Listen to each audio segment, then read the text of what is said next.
A racist cop slams his shoulder into a black teen's car, causing a loud thud that echoes through the parking lot. The girl, who had just finished her shift, watches in shock as the officer grins maliciously, clearly enjoying the power he holds over her. "Hey, what the hell?" the girl yells, stepping out of her car, her voice a mix of anger and disbelief. The officer shrugs nonchalantly, his face cold, and steps back, as if he did nothing wrong. "Maybe next time you'll learn to park properly," he says, his words dripping with disdain. The teen's heart races. She's been a victim of this kind of discrimination before, but today it feels different. She's being targeted for something beyond just her parking. It's because of who she is. "You can't just smash my car like that," she says, trying to control her anger. "That's vandalism." The officer doesn't even flinch. "You're lucky I'm not giving you a ticket. You were parked in a no-parking zone." He points to a space across the parking lot, where there's a clearly marked area for vehicles. "I wasn't even close to that spot," she retorts, frustration building. But the cop ignores her, looking down at the damage he's caused to her car. Instead of offering an apology, he smirks, clearly enjoying the power he holds in the situation. "I'm going to need you to calm down, sweetheart," the officer says, stepping closer to her, making her feel even more powerless. "You're making a scene." The tension between them escalates as she stands her ground. "No, you're the one causing a scene. You don't get to treat me like this just because of my skin color." The cop's smile fades for a moment, but he quickly recovers. "I'll have you arrested for obstruction if you don't stop causing trouble." In that moment, the girl's phone rings, and it's her mother, her lawyer, Mom. She answers, trying to keep her voice steady as she explains what just happened. Her mom's voice, calm yet firm, comes through the phone. "Stay right there. I'm on my way." The officer glares at the girl as she hangs up. "Are you calling for backup?" he asks mockingly. Before the girl can respond, her mom arrives on the scene, walking toward the officer with the air of someone who knows exactly what she's doing. "I'm her mother," the woman says, her eyes locking onto the cops. "And I'm a lawyer." "What's going on here?" The officer doesn't respond immediately, his confidence wavering for a moment. The girl's mother steps closer, now standing between her daughter and the cop. "I don't appreciate the way my daughter has been treated. What gives you the right to damage her property?" The officer, now visibly uncomfortable, starts to mumble something about regulations and rules, but her mom isn't having it. "Is that what this is about?" she says. "You think you can get away with anything just because you wear that badge? You've harassed my daughter, and I won't stand for it." The officer's face flushes, his earlier bravado now replaced by uncertainty. "It's just a misunderstanding," he stammers. "No," her mother responds, voice steady and commanding. "You deliberately damaged her car. You will be held accountable for your actions." By now, people in the parking lot are beginning to take notice. Some pull out their phones, recording the incident, while others begin murmuring amongst themselves. It's clear that the officer's authority is slipping. Her mom pulls out her own phone, recording as well. "I'm filing a complaint," she says. "And if you think this will end here, you're wrong. You're going to be reported to Internal Affairs." The officer's posture becomes more defensive, but he doesn't know what to say. His earlier arrogance is gone, replaced by unease. "I'm not going to let you get away with this," her mom continues, her voice unwavering. "You've crossed a line, and I'm making sure everyone knows about it." At that moment, the officer's supervisor arrives, drawn by the escalating scene. Seeing the video on the phone, the supervisor immediately starts to take action, instructing the officer to stand aside. The officer, now thoroughly disoriented, watches as his superior takes control of the situation. The mother's composure is remarkable, and she turns to the crowd that has gathered around. "This is what happens when we stand up for our rights. You cannot let discrimination slide, not even when it's in your own community." The officer's supervisor begins questioning him about the incident. The young girl stands with her mom, her shoulders back, her head held high. The outcome is clear. The officer will face consequences for his actions. The young black girl stands frozen in shock as the officer walks around her car, his eyes narrowing. With a forceful motion, he slams his hand against the side of her vehicle, leaving a loud bang echoing across the empty parking lot. "What do you think you're doing?" she shouts, stepping forward in disbelief. The officer's face twists into a smirk as he replies coldly, "You're lucky I'm not impounding this piece of junk." Her heart races as she stares at the man before her. He's a cop, and he's supposed to protect people like her. But his words and actions feel anything but protective. He's deliberately damaging her car, and the feeling of being targeted sinks in. "This is ridiculous," she mutters under her breath, trying to keep herself calm. "I said you're lucky." The officer snaps again, stepping closer. "Next time, don't park in a spot you're not supposed to be in." The tension in the air is thick as the girl stands her ground, knowing she can't back down now. She speaks out, raising her voice. "You don't have the right to do this." The officer steps back, eyeing her as if she's the one in the wrong. "Maybe you don't understand who I am," he says with a sneer. "You should be thanking me, girl. I'm letting you off easy." Her anger boils over, but before she can say another word, her phone rings. It's her mom, the lawyer. "Mom, the cop.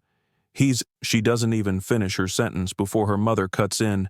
"Stay where you are, I'm coming. Do not engage any further." With her heart pounding in her chest, the girl puts the phone down, and the officer, sensing that the situation could escalate, watches her warily. He makes another attempt to intimidate her. "You're making this a bigger deal than it is. You want trouble? I'll give it to you." But the young girl knows she has to stay calm. She knows that engaging with him will only make things worse. Then, as if on cue, her lawyer mom arrives on the scene, walking up with an air of authority. Without a word, she strides right up to the officer, her sharp gaze fixed on him. "I'm her mother," she says, her voice cool and commanding. "And I'm a lawyer. Explain to me why you're damaging my daughter's property." The officer stands momentarily stunned by the woman's direct approach. He shifts uncomfortably, his bravado faltering. "It's nothing," he mutters. "Just a little tap. No harm done." But the mother isn't fooled. "No harm done? Are you saying that damaging someone's property isn't an offense?" The officer seems at a loss for words, the confidence he had moments ago drained from him. But he tries to deflect, shifting his stance.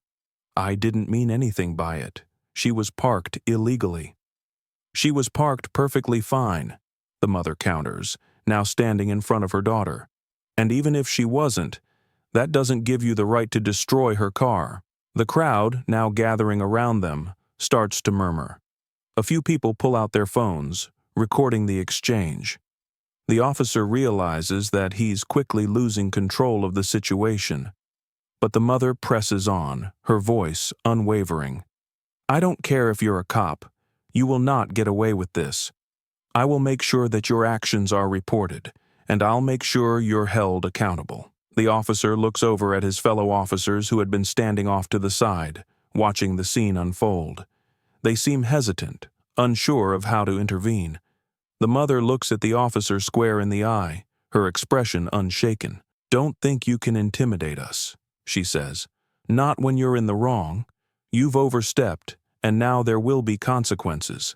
The officer, realizing the gravity of the situation, mumbles something about following procedure, but it's clear he's lost any sense of power he had moments ago. Her mother's steady presence is enough to shut him down. The officer's supervisor, arriving on the scene, steps toward the officer and starts to assess the situation. The mother holds up her phone, showing him the damage to the car and the video she recorded of the entire incident. "You will not get away with this," the mother says again. "This will not be swept under the rug. You will be reported to Internal Affairs, and I will make sure this reaches every outlet it needs to." The officer's supervisor nods and motions for him to step aside. The officer stands there, his face flushed with embarrassment. The supervisor turns to the girl's mother and daughter. "We'll make sure the situation is addressed." The young girl, her anxiety now subsiding, looks at her mom with relief. They stand together, knowing that they've taken a stand for what's right, and the officer's actions won't go unnoticed. The officer stands over the damage to the car, looking nervously at the girl standing beside her mother. His eyes flicker between the mother and the growing crowd. The young black girl is stunned, unsure of how to respond, but her mother steps forward without hesitation. "Why did you do this?" the mother asks, her voice calm but sharp. She looks down at the dents in the car. "You intentionally smashed my daughter's vehicle." The officer shifts, uncomfortable under her gaze. "She was parked illegally," he mutters, but his words don't sound convincing. The mother's eyes narrow. "No, she wasn't. You're making excuses." The crowd begins to gather, some pulling out their phones to record. The officer's discomfort is evident, but he stands firm, his arms crossed. The mother looks at her daughter, who is now filming the entire exchange.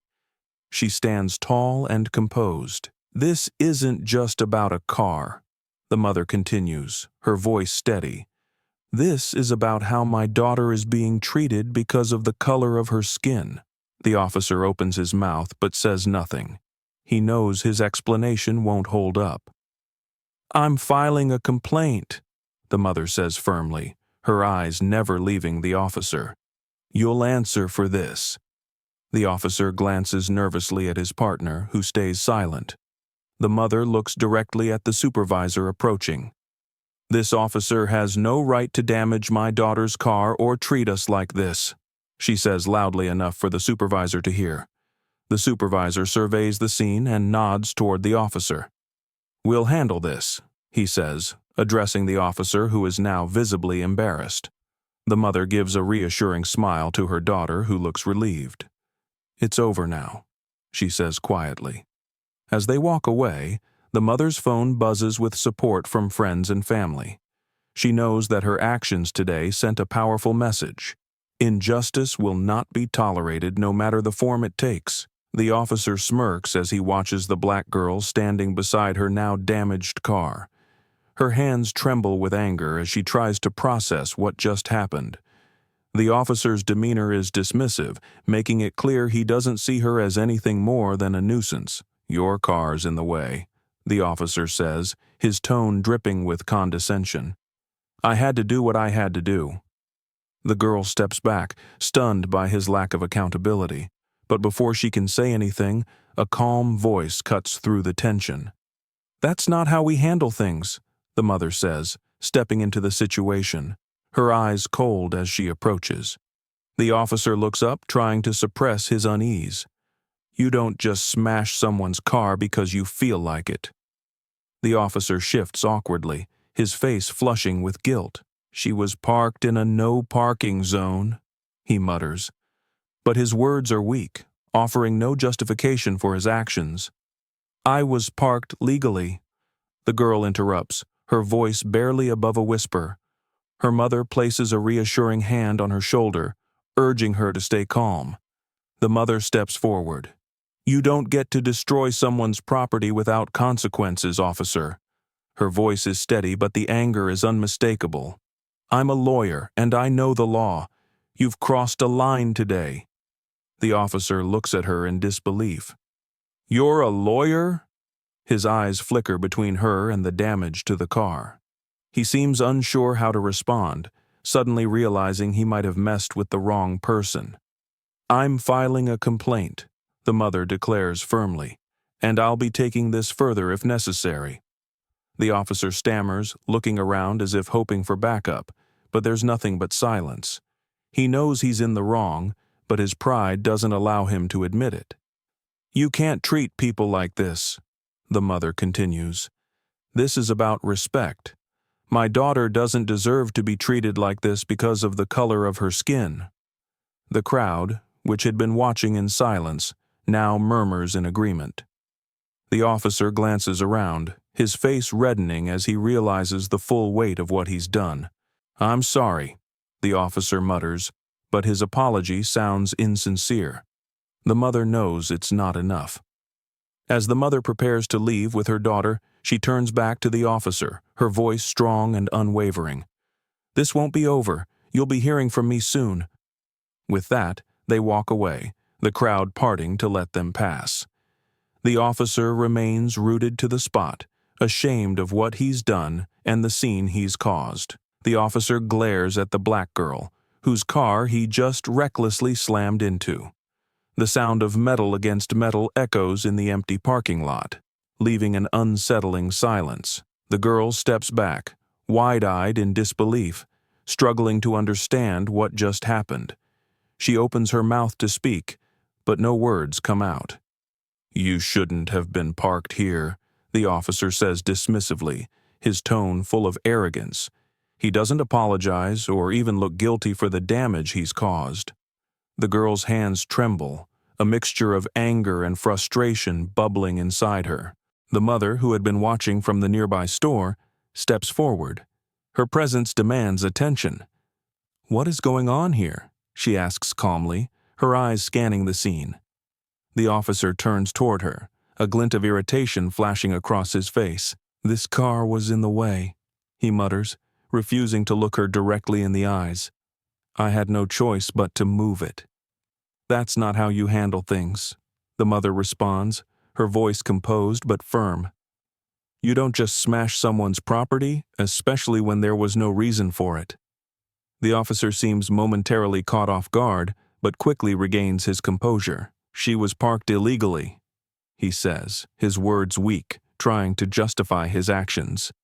"I was parked legally," the girl says, now finding her voice, her confidence growing with each word. She holds up her phone, ready to record the interaction, just in case the officer tries to lie about what happened. The mother steps forward, a quiet but powerful determination in her stride. "Do you have any idea who you're talking to?" she asks. The officer raises an eyebrow, clearly confused. "I'm a lawyer," she continues. "And what you just did? It's called destruction of property?" The officer stares at her, his face slowly reddening as he begins to realize his mistake. He opens his mouth, but no words come out. The mother stands tall, her gaze unwavering. "I'm filing a formal complaint. You've broken the law, and you'll be held accountable for it." The officer's arrogance quickly turns to unease. "You can't do that," he protests weakly, but there's no confidence in his voice. "I can, and I will," she says, her words cutting through the tension. "You don't get to treat people like this. My daughter doesn't deserve to be treated with disrespect."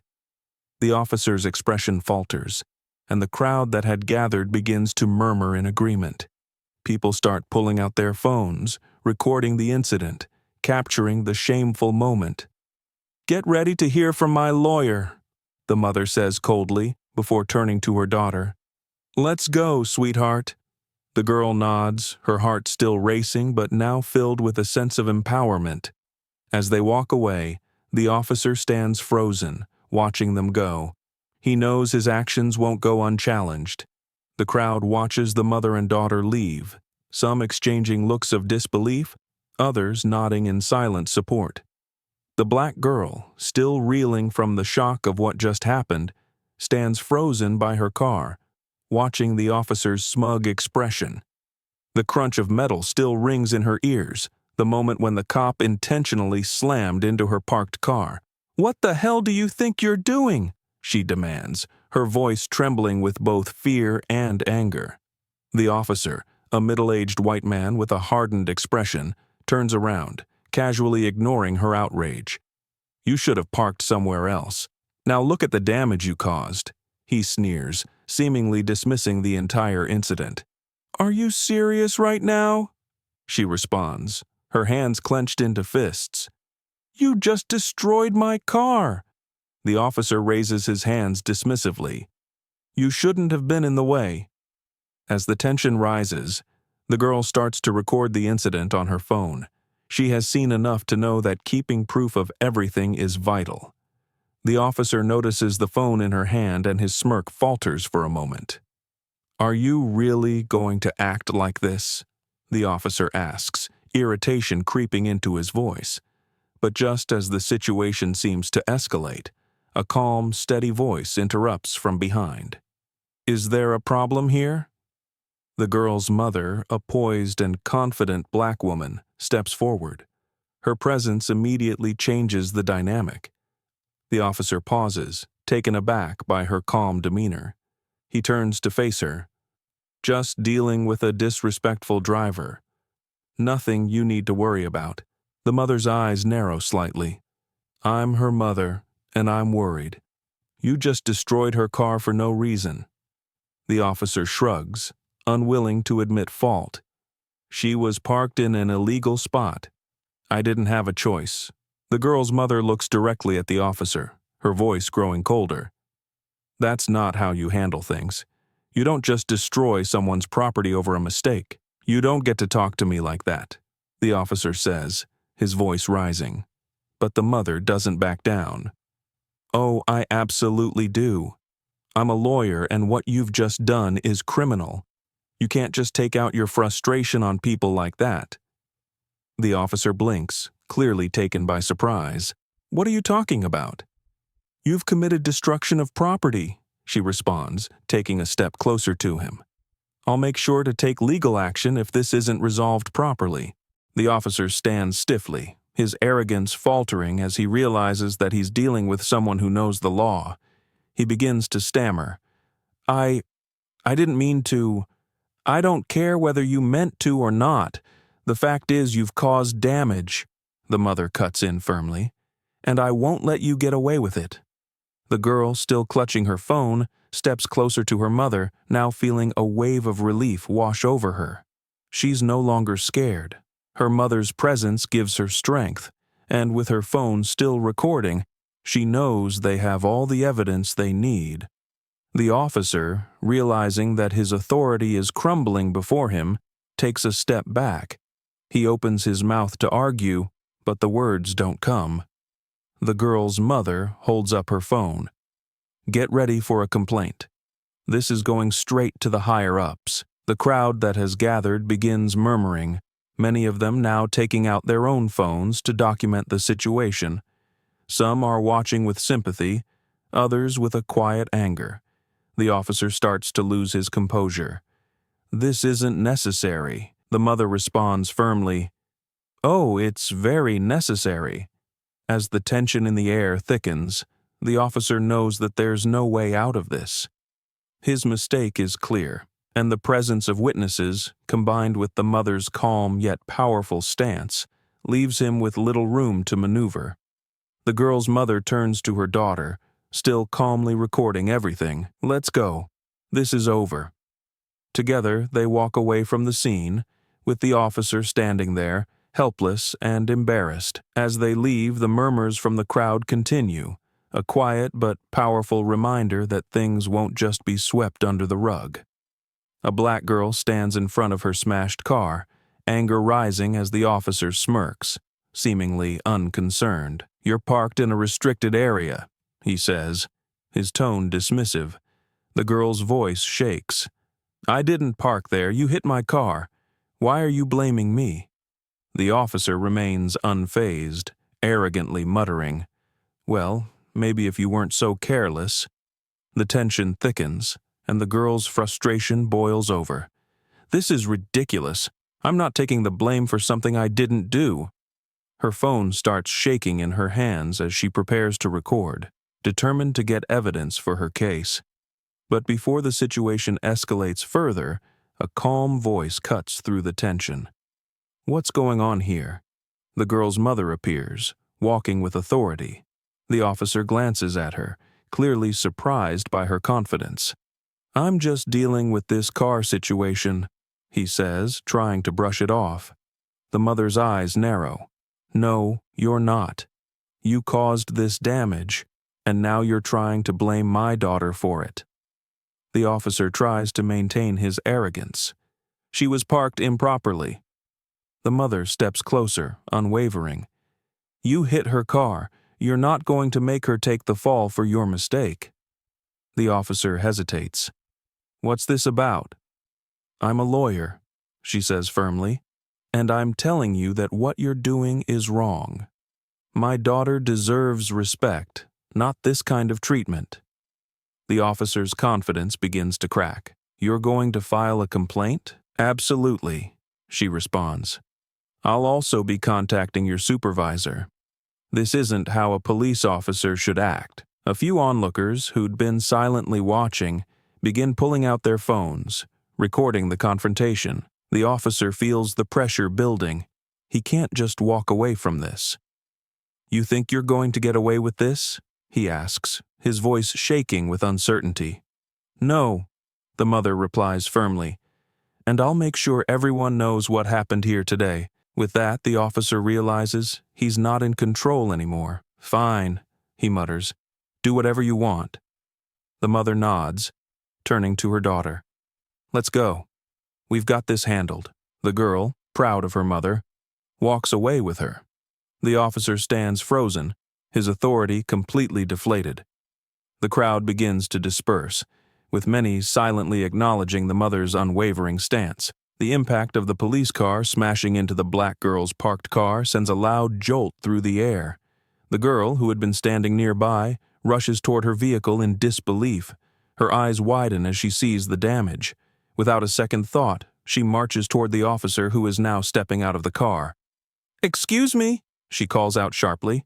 "Did you just hit my car?" The officer, a white man with a stern look on his face, turns toward her, an uninterested smirk forming on his lips. "It's not that serious," he responds, shrugging off the damage.